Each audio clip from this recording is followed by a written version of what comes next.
Raven Baxter is typically loud, stylish, creative, unapologetic, the focal point of every gathering. Her fashion choices are daring, her figure is prominent, her character is larger than life. However, in this episode, a fashion critique tears apart her creations and indirectly critiques her as well, and a change occurs. For one of the first times in the series, we witness Raven diminish, not in a physical sense, but emotionally. She begins to question her taste, her skills, her very identity, and that's where the essence of body positivity resides.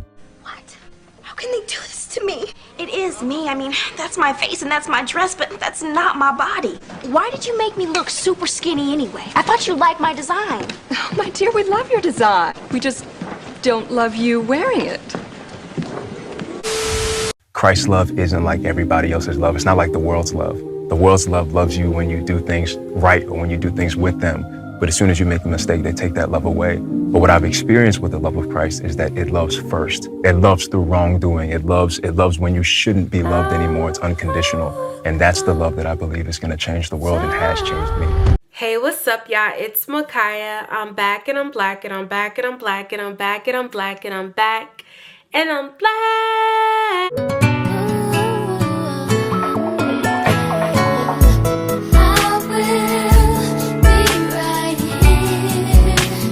Sasha here. Excuse me? Supermodels do not fly business class. Now, I'm not going to demand a private jet, but I think Jag could at least spring for first class.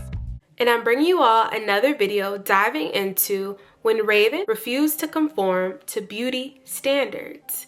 And it was so impactful and so inspirational for us to see this growing up.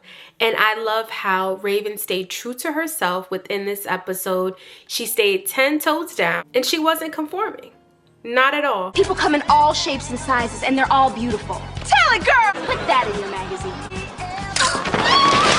And it was so impactful watching this as a child, and it really showed the model culture and how fashion and how all of that is. It has expanded, but some things have still remained in place. I think this is also interesting to bring up as we've seen the America's Next Top Model documentary that has came out, and it kind of showed how things paralleled and how times were. But sadly, when it comes to the modeling industry, it still is like this in a way, but I love how we still have those outliers and people who are still shining through.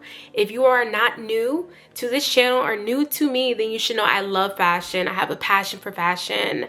I love modeling. I love being in front of the camera, taking pictures and also taking pictures of other people. So this was something that truly caught my attention when I was a child. And it showed children that you don't have to be one specific size. You don't have to be a size 2 to be beautiful. You don't have to be a size 2 to model. You don't have to be a size 2 to be deemed as great and wonderful, because the archetype that was pushed back then was that, and it still is in a way being pushed now.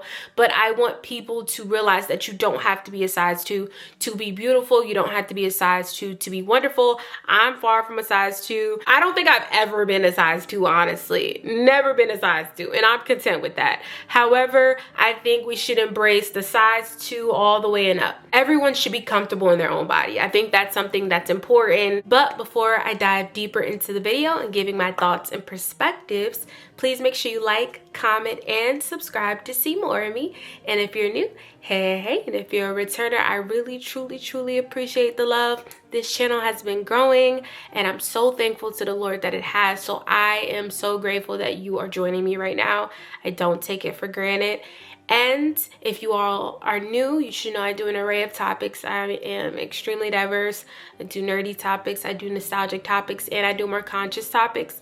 Plus, I dibble and dabble within vlogs. So we do a little bit of everything around here. So I'm your girl. Okay, hit that subscribe button. And if you get the chance, please check out my social media platforms on the screen as well as in the description box, where I display my passion for fashion along with other interests that I have. So let's get back into the video. Fashion and That's So Raven was never arbitrary. Raven's acts of designing and donning her own outfits represented self-expression, claiming her body, defiance against restrictive norms. When faced with criticism, it resonates more profoundly.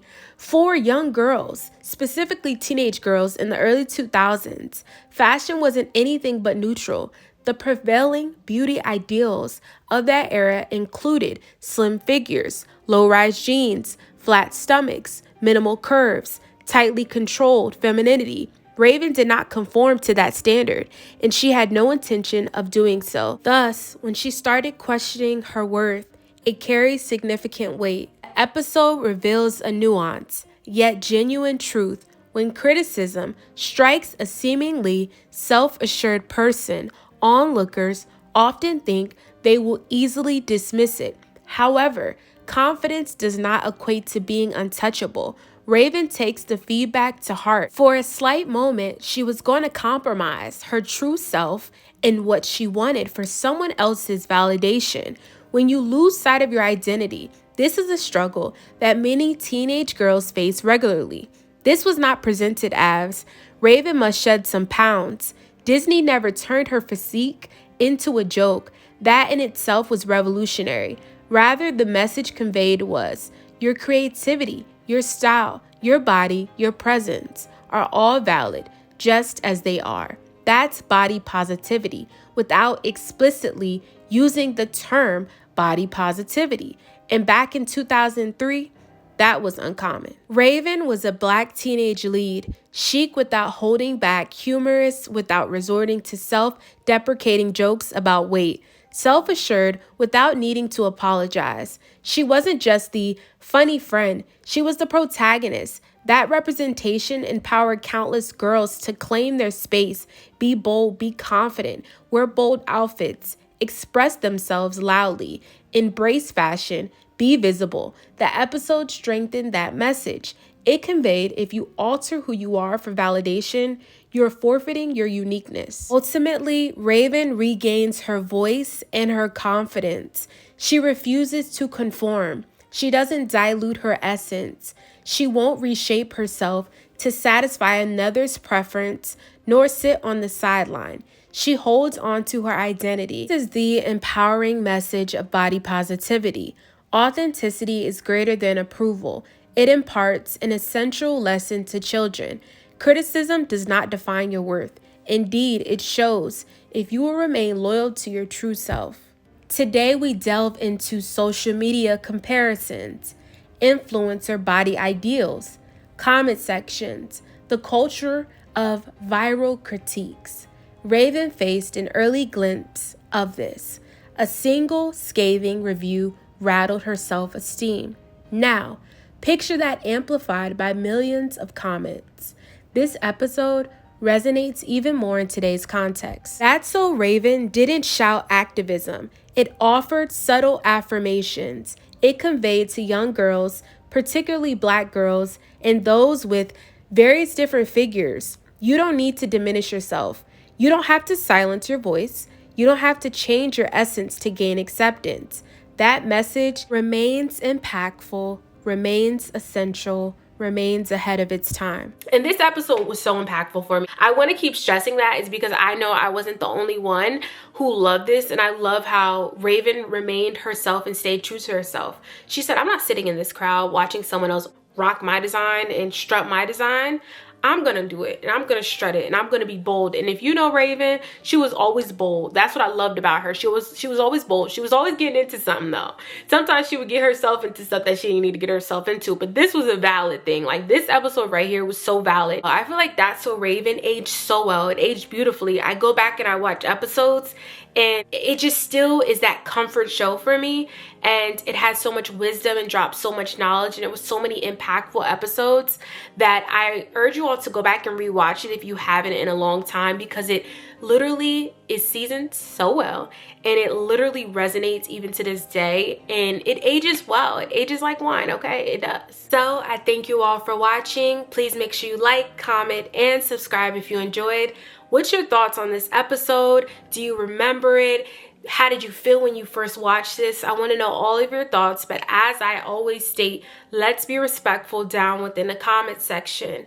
And I want you all to remember that you are loved by the God who created the universe. He made you for such a special purpose. There's a reason why you're here. There's a reason why you're sharing this moment with me. So I'm so thankful, and I can't wait to check you all out in the next video. Stay blessed, everyone.